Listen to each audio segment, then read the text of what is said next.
welcome to our crochet. My name is Mary and today I'm coming to you with vlog number 29. Guys, we have been so busy. Firstly, I would like to say welcome to my new subscribers this week. Over the past couple of weeks, I've had a large intake of subscribers. Hey, I'm not complaining. But I think it may have something to do with our little Christmas project. Yes, we have started our first Christmas project, guys, which is the table runner, and my regulars will know. I hope I'm not talking too fast, guys. Trying to ram everything in today. There will be no editing again this week. Why? Because I don't have the time. I have a lot of projects on the go and I don't want to spend hours on the computer editing. So what I say today is going up. And I am not going to edit, I'm not changing, I'm not cutting. This is it. What you see is what you get. That's it. Okay, now we've got all that out the way. Let's get on to business. Christmas project. We have started our first Christmas project. It is the table runner. I know, very exciting. We love Christmas. In our household, we love Christmas. We love. We make a big deal about it. We put the Christmas tree over there. We actually, even though my children are this big and, you know, out doing things with their lives, we still get the cookies and the milk ready for Santa on Christmas Eve. So I know, it's me. It's not the kids. The kids, you know, they're grown up and done the right thing. I haven't. So there you go. Anyway, we have a lot of fun here in our household during the Christmas season, or as some people in Australia call it, the silly season. We all get a bit silly, but we have a lot of fun and I love to set up for Christmas. So this year we'll be doing a full set, and I don't know if I've mentioned it. I might have mentioned it last week. I might not have. Not last week, 2 weeks ago. Get it right, Mary. That I'll be doing a table runner, a what I say, placemat for your plate. I can't even remember now. Oh, a coaster. Wake up, Mary. A coaster. There will be a serviette ring holder. Okay. There will also be, I'm hoping that I've got a lot of thread or cotton, yarn, whatever you want to call it, left over at the end. I might be able to make one of those pouches. I don't know if you've seen them, and you put your fork, spoon and knife inside them, and it's like a little square pouch. It's got the little slots there. So we're going to be making one of those too if I have yarn left over. If I don't, that's what we'll be doing. Just a table runner, placemat, coaster. I'm sure there was another one. Oh yeah, I forgot the Christmas stocking. Oh, how could I forget the Christmas stocking? Now, the Christmas stocking, guys, that's going to come up, it will come up first after the table runner is done because it takes a little longer to do. So I'm trying to think of whether or not to make it a little bit easier for you so that it doesn't take you extra long. Maybe we'll do a granny square Christmas stocking, you know, put the squares together and make a little, we could do that. Or I'll think about it anyway. That'll be something to think about next weekend. Because we're still doing our table runner, and this week's table runner and last week the first thing we did was our green square. That's the first start of the table runner. Which side are we looking at? The right side. There you go. That's the start of our table runner. I'm hoping this is not blurring for you. Let me see if I can get a nice close up. I'll have to talk a lot quieter now because I'm closer to the screen, the camera, and I don't want to scare you guys. So that's the first part of our table runner. That was part one. Now part two was, and still is, was this one here. Oh, too close. It's blurring out. Let's try that again. Okay, there you go. Okay, it's going to play up on me. Now, that was part one and part two.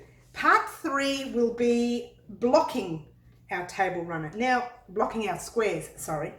Now, the question I left you with on part two was, do we block? Yes. A lot of people saying, I don't need to block. I've never blocked. I've been crocheting for 50 years and I haven't blocked and da. Fine. If you don't want to block, that's fine. However, I'm going to show you the difference between blocking. Now, both these squares are made with a 4.5 crochet hook, 4.5 millimeter if you're new to crochet.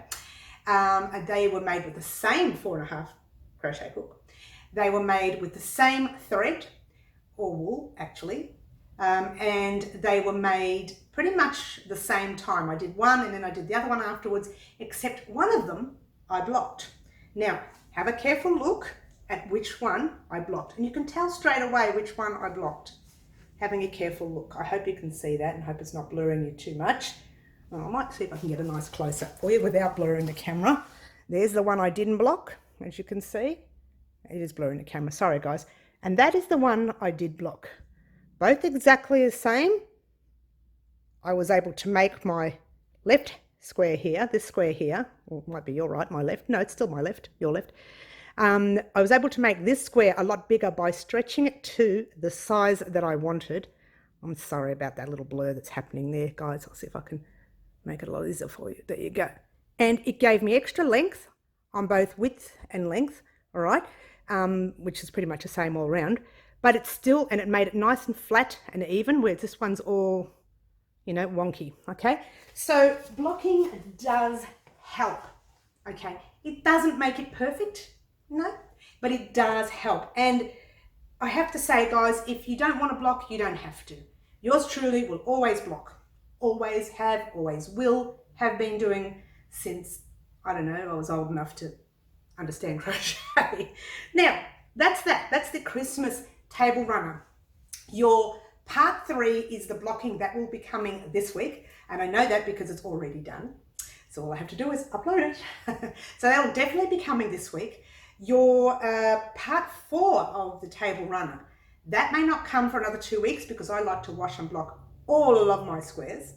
So when we do that, oh, by the way, I forgot to mention, the red green ones, you would need to make, what did I say, 6 or 8.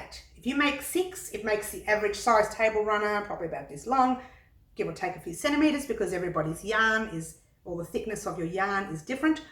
If you make 8, I actually prefer to make 8.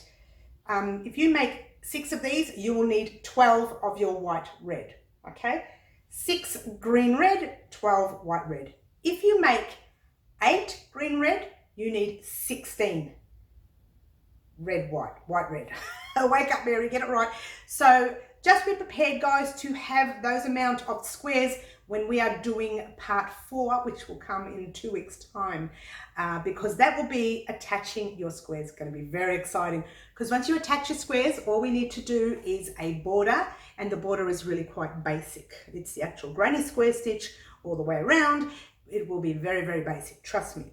Only when we get to the corners, I need to do a bit of an adjustment, but we'll talk about that when it happens.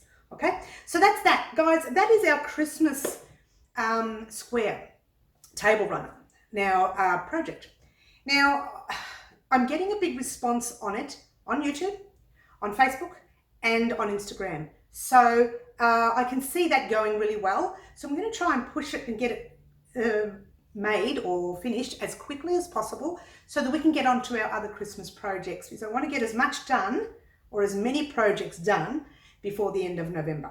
So that in Christmas, you don't have to do anything. You just have to maybe weave in some ends, wash your projects, get them all set up and ready on your beautiful Christmas table. So yeah, that's what I want to do with our Christmas projects, guys. So that's very exciting, and I'm glad I'm getting a big response. And who doesn't like Christmas? I mean, come on. Even if you don't like the hype of Christmas, the colour is gorgeous around that time. And for my overseas subscribers who get to visualize a white Christmas, a snowy Christmas, I'm so jealous. I have never seen a snowy Christmas, a white Christmas, and one day during Christmas I'm going to be somewhere where there is a white Christmas. But here in Australia we have a summer Christmas, and there are many Christmas days that we've actually managed to have our meal outside because it's so warm and comfortable. So we have a very bright Christmas here in Australia. Having said that, I do want to see a white Christmas one day, maybe one day. Maybe I'll visit your home, if you know who you are, who lives overseas in a gorgeous white snowy area. If you want to leave some comments in the links, I'm sorry. If you want to leave some comments in the description box down below, I'm not editing that out, by the way. Do leave the comments, you know, talking about your Christmas, and is it a white Christmas? You don't have to. It's just for a bit of fun. That's all for Christmas. That's our Christmas projects, guys. I've been very busy over the past few weeks. As you know, we were supposed to do And I know you guys are going to have to give me a good smack on the wrist for this. We're supposed to finish the other side of our pillow, our gorgeous corner to corner pillow. As you can see, one side is complete. Now, I said that the squares that I started, and I started recording as well, were in a box up high, and all I had to do is check that box. I checked the box. They're not there. So I'm not going to worry about it anymore. I'm going to scratch those videos and I'm just going to start again because we really need to get this pillow complete. And I apologize profusely for not having found those squares. I'm really disappointed in myself because I've got half the tutorials done for the squares. And I might just find similar colors in my stash and start on a different color, okay? Or as best I can find, because I knew I only had one yellow, so I'm really sad. Now, if you are just joining us new, we were starting this pillow, I think it was about 2 months ago now. Sorry guys, we had started this pillow and I call them mood pillows. Now, I call them mood pillows because one side is your autumn, winter, cool color side, and the other side will be your spring summer sides. So it initially started off with the decor of a house. If you have your decor really bright during summer, you put your pillow on your bright side. If you have it you know, darker colors during winter and autumn or fall, as some countries have, you put your coolest colors, the side of your pillow that has the cooler colors. So that's how it initially started with me. So I thought I'm going to call them a mood pillow because depending on the mood that you're in, okay? Now, if you wanted to see what a mood pillow is, and I should have been prepared for this, sorry guys, should have been prepared. This is what they originally look like, okay? It looks like that. Gorgeous, gorgeous. And the back looks pretty bedazzly, you know, woo, very 3D-ish. Now, I wouldn't do the back as this side. It's a very difficult piece to make, the back. Oh, it's not difficult, it's just very fiddly. And I think that we may get into that maybe, I think another year, 6 months to a year, because we're still on our basics on how we do our normal corner to corner stitch. Okay, so that is our mood pillow. The other side of our mood pillow will not be this, it will be solid circle inside a solid square. So there you go, and don't let anybody tell you you can't put shapes inside shapes. Don't let them tell you, because yours truly is working on something pretty bedazzly at the moment for shapes. So keep your eyes peeled, guys. Now, that's the pillow. So I'm going to start this week with the pillow, and I'm going to start with different colours. They will still be bright colours for your spring, summer look, but they will be different than what I said they would be because I can't find the other ones. So there you go. That's that. Now, couple of things. Yours truly and a friend of mine, let's call her Laura, went to Bendigo Woollen Mills last weekend. Was last weekend. Wake up, Mary. Last weekend, and we couldn't help ourselves. We did spend a little bit of money. In fact, I hope Laura does not mind, but Laura and I are working on a special project. I'm not going to show the complete project yet because I need to talk to Laura. However, I will show you a couple of the squares. Now, these squares, this yarn that we used, some of the yarns from Bendigo Woollen Mills, and that's actually cotton, so yours truly can wear it. And you're wondering what is it going to be. Now, I'll show you. Each square has its own gorgeous little colours. I know, right? How gorgeous are these summer colours from Bendigo Woollen Mills. Now, these are full squares. Now, over here I have your little half squares.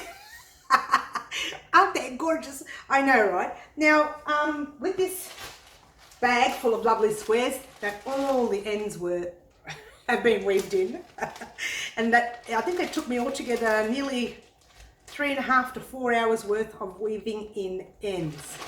I know, right? Now, that's okay, it's fine. That is going to be, I will tell you what it's going to be. I can't show you yet because that's going to be a secret. Well, it hasn't been finished yet, obviously. And it's going to be a little vest. And we will be wearing our vests both of us. We are designing the vest together. We will be wearing our vests on a, let's just call it a little adventure happening, I think on the 2nd of January. Yay, I'm very, very excited. Breathing is a problem right now. Okay, so we will be wearing our vest on that particular adventure, along with, remember the vest that yours truly was making? It's almost, and I'll say almost because it's not really, nothing's been put together, almost complete. Okay, so I started, I don't know if you can see all of this, I hope you can, putting the pieces together like so, and the pieces at the back I joined. I hope I got it nice and straight. Oh, it looks all right there. And your next piece will be that piece, and that will be joined there. Oh, I hope I can, I can't reach. So there you go. That's my little contribution. That's my own little top. If you would like to make this particular top in the near future, I may have a pattern for it. I say may because yours truly, I just work and hope that I remember what I did. I know, it's crazy, but that's what I do, and that's a vest for the same project on the 2nd of January. And also, while we were at Bendigo this weekend, we bought some more gorgeous colours. So yours truly is making another vest for the project. I know, this is why I'm so busy. Now, the colours that I bought from Bendigo Woollen Mills, by the way, the lady who helped us out there, and I'll say she helped us out, she was amazing. Her name is Jean. Thank you, Jean from Bendigo Woollen Mills, for helping us. We had a little problem. They had short stock of, what was it? Parchment. It's called parchment. It's like a cream. Not a white, just sort of a cream. And they were short on stock on parchment. So poor lady went out the back and went through a whole lot of boxes, bought them out the front, and they were not your full skeins, but different measurement size skeins, like different sizes of it. So this is 200 grams. Let's say they might have had 200 grams on one, 150 on the other, 80 on the other. So they were kind of mixed measurements, but they were all parchment and they were all the same dye lot. So poor woman went out the back to get that, and also to get something that Laura wanted as well. So we had this woman bringing in boxes, poor Jean, bringing in all these boxes to help us out, and we want to thank you so much for helping us out. However, we did spend a large amount of dinare with you. That's money, by the way. So yeah, and I bought the yellow, which is a gorgeous yellow, and the yellow is actually inside the squares that I showed you as well. Okay, but I have to flash this green. Oh my gosh, this green is called Pine Lime. How gorgeous is this color? So I bought 2 of your lemons, or what do you call them? They don't call them lemon, they're called daffodil. 2 of the daffodils, 1 of your Pine Lime, and another gorgeous green is called Peppermint Crush. Stunning! I bought 1 of those.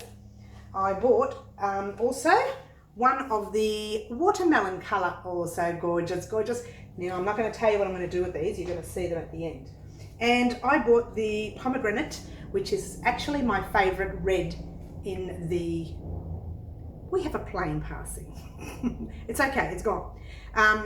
It's actually one of my favorite colors in the Bendigo Woollen Mills range, and I've actually used it in both the 4 ply, 8 ply, and the 10 ply. And if you remember correctly, I used the 10 ply to make my infamous soap saver bags. So if you're not sure what they are, I will pop a link to that tutorial in the description box down below, and you can see the pomegranate red in there, and it's just simply stunning. When you put it together with another color, it's gorgeous.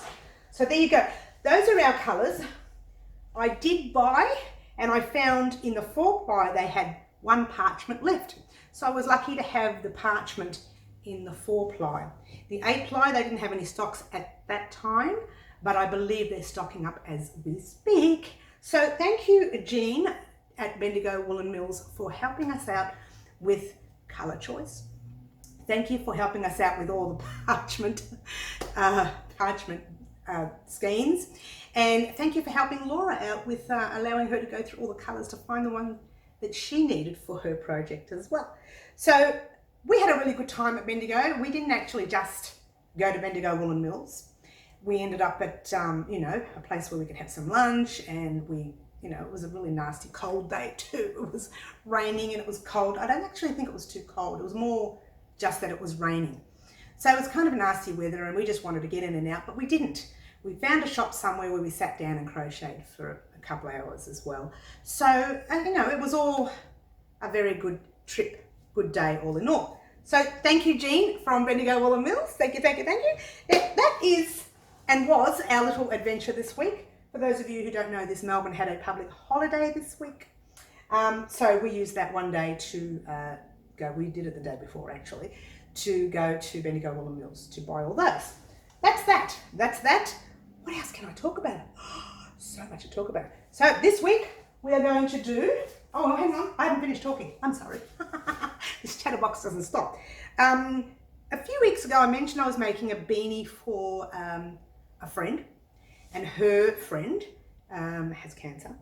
And I gave her the beanie for free because I do, when someone says something to me in the spur of the moment and they want something, and if it's for something as beneficial as someone with cancer or a cancer patient, I do tend to donate on the odd occasion. Now, she wanted another beanie. She said she was going to pay for it, and I kind of don't like to charge for that. However, I will. And the reason being is I'll charge her for the yarn only, hopefully. That should be okay. Is because I'm making this gorgeous little beanie here, and I want to show you the pattern. There it is. Look at the pattern. Nice close up of the pattern. Oh, it's so difficult. And it's not that it's difficult. What it is that it's the pattern itself is actually used for thicker yarn. Maybe 8 or 10, maybe 12 ply wool. And she wanted it in a 4-ply cotton because here in summer, here in Melbourne, I should say, it is our summer months. Well, not yet, but it will be. And I think the wool would be too warm for her head. So she wanted it in a 4-ply cotton. And that's great, but it takes so long to do one row, and the 4-ply cotton's really, really thin, so each stitch is really, really tiny, and I'm struggling with, it's not difficult, it's just time consuming, and I think each row takes me about 20 minutes, and occasionally I make a mistake and I've got to go back and fix it, and it's another 20 minutes lost. So it is taking a very long time to get it complete, but I will get that complete. Occasionally you'll see the camera stop. It's only because I'm looking for items. I run off, find the item and come back. So that's that. We will be doing this week. We will be working on washing and blocking our granny square. I think I only washed and blocked one from memory on the tutorial. In fact, I'm sure I only blocked one. Washed and blocked one. We will be working on the second side of our pillow. We will also be working on the honey cowl. So yours truly is going to have to work extra hard over the next week or so. I think the next vlog may not be for another 2 weeks again. I'll try to get the vlog in this weekend coming. I'm not going to promise you because, you know, that's life. The weekends are really, I can't even talk about the weekends. So, I'm not even going to go there. Let's just say I might. If not, you'll get the vlog 30 in a couple of weeks. So there you go. Guys, that's about all I wanted to talk about today. A couple of people have been sending their Christmas squares to my messenger on Facebook, private messaging me all their squares that they are making, and they are looking gorgeous. A couple of people have posted their Christmas square on my Facebook group page. Well, it's not really a group page, it's my Facebook wow page, the business page, and lots of people have been posting it there, and that's okay too. There is a lovely lady by, let's just call her Ghostly. I don't know what she wants me to call her, so we'll call her Ghostly. That's part of her name, Ghostly. And she has sent me quite a few messages, and she's been private messaging me, having a chat, and she's a lovely lady, and she has started the Christmas project. So I'm hoping, and she actually found a red, white and a red, green. or is it red, white, red, green? Red, green, yes. She found the right colours. I don't know if they're sparkly or anything, but she did find the right colours. I can't tell. Sometimes you can't tell in photos if they sparkle. Funnily enough, when I took a video of these colours all put together at the end of at the end of part 2 of our table runner, there is a full, well, not a full one, it's only 3/4 of it put together about how your table runner will look. And I put it together, and when I first took the video, all the sparkles shook in the video. And so when I started editing the video, I put in, hey, check out the sparkles on this. I hadn't noticed while I was recording. Then I was ready to press send, and I thought, let me re-watch that part and make sure that it's still sparkling, because it was a weird thing. I'd never see it. It was literally like it was someone was switching on the Christmas lights, right? So I went and checked it. The Christmas light look was gone. So I had to cancel and delete all that fancy chat about, because I like to put a little bit of chat in front of something unusual. I had to cancel it all. So it took me extra longer to finish off the tutorial. So occasionally sparkle yarn, let me get a nice close up again for you. Sparkle yarn, see it sparkling? Oh, it's so gorgeous, gorgeous. Yeah, sparkle yarn, if you look at it for too long, it looks like it's really sparkling. It's not, it's just sparkly, that's all. And when we put it together as it's going to be with the 3D look, or the 3-dimensional look, whatever you want to call that word, I think it's going to look like it's sparkling. It's going to look like Christmas lights. I could be wrong, but hey, why not try it?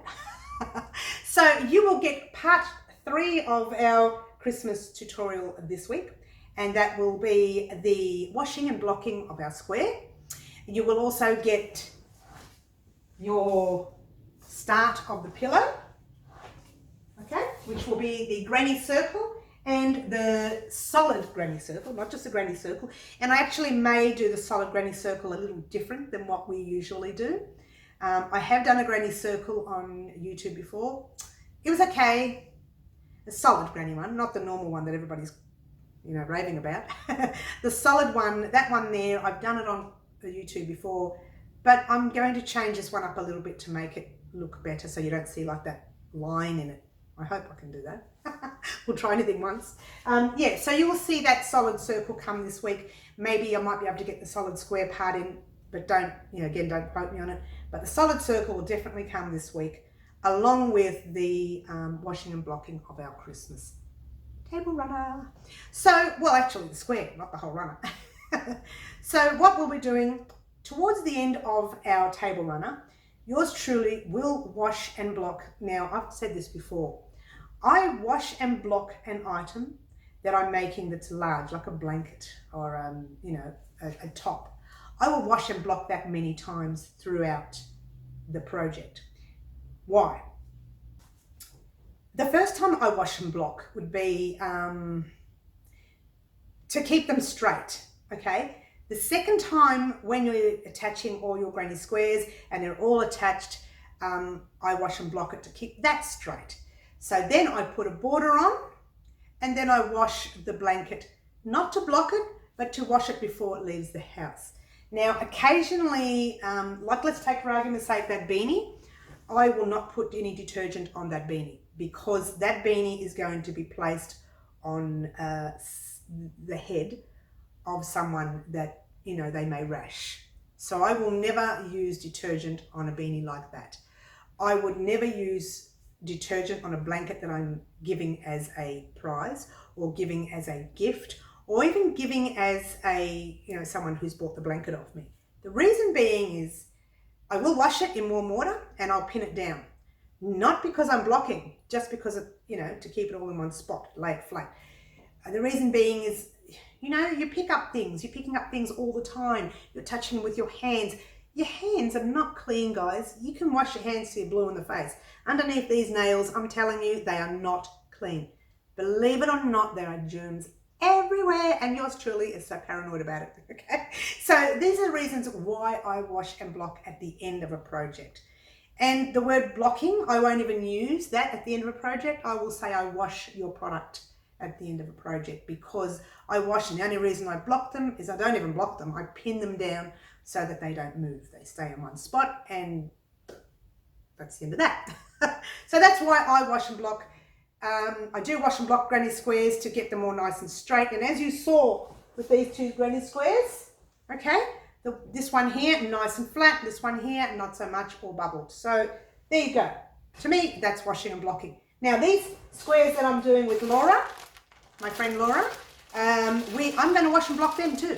Before I even talk about the joining them together, as I said to Laura, the next step is joining them together. And I said to her, I'm not joining them together until I wash and block. Okay, because that's what I do. She doesn't have to, but yours truly will be washing and blocking. That's that. Guys, I'm going to cut it now because it's getting really, really long. Sorry about that. So don't forget, guys, if you would like to receive further tutorials in your inbox, you need to subscribe. And you need to click that little bell button where it says all, and that way you're getting all of my tutorials. So thank you so much for watching, guys. Thank you very much for subscribing to me and you this week and last week. And thank you to my past subscribers who are still here with me, the loyal ones, who talk to me, who leave me lots of messages, who follow me on Instagram and Facebook and YouTube, and I'm trying to think of all the places I have now, Etsy and madeit.com.au, I have a lot of places. And at the end of the year, there will be one more special place. Oh.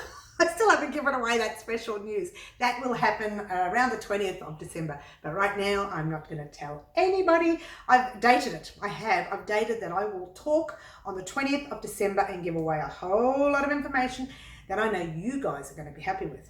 Oh, as much as me. Oh.